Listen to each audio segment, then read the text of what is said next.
All the articles you have come to love in Equus magazine are now available in this podcast, Equus on Audio. Each article is released as its own separate episode to make them quick and easy to listen to. Search Equus on Audio to subscribe on your favorite podcast player, and you'll never miss an article. This article was posted on May 11th, 2026. It was written by Christine Barakat and is titled, Horse Blankets and Hair Growth. By now, you've put away your blankets for the season, but a study from the University of Wisconsin River Falls may have you rethinking how you will use them when the cold weather returns this year. Researchers found that blanketing has little or no effect on equine hair growth over time. For the study, 8 mature horses were blanketed starting in late October, and 8 were left uncovered all winter long. None of the horses were clipped. Between October and the following March, researchers took 20 hair samples from the hindquarters and non-mane side of the neck of each horse every month. They then measured and averaged the length and diameter of each hair. The data showed that blanketed horses had slightly shorter neck hairs in January and February than did unblanketed horses, a difference of 15 and 12 millimeters respectively, less than 3/5 of an inch in each case. However, there was no difference in hair diameter between the two groups.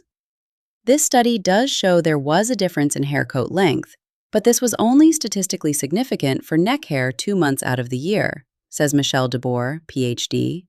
So this research shows that you can reduce hair coat with a blanket, but it may be a short-lived change. DeBoer adds that starting blanketing earlier may have changed the data. Blankets were applied at the very end of October, when temperatures consistently fell below 40 degrees Fahrenheit. If blankets were to be applied sooner, a greater difference likely would have been observed. While blanketing clipped, elderly and otherwise vulnerable horses may be a necessity, owners are wise to consider all the implications before deciding to blanket a horse who can keep warm without a blanket. I know some people blanket to decrease hair length or improve cleanliness, says DeBoer. While that may have some benefits, I think people need to be aware of cost associated with blanketing, and not just financially, but the time. You need to make sure they fit correctly, and buckles, straps are the right length with snaps facing the right way. Blankets should be checked regularly for wetness or tears. Plus, she adds, it's important to check under blankets regularly for rubs or changes in body condition.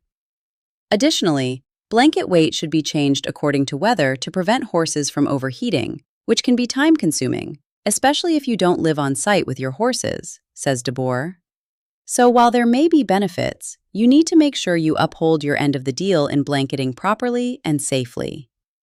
An alternative, and likely more effective, strategy for minimizing coat growth during winter is controlling the horse's exposure to light.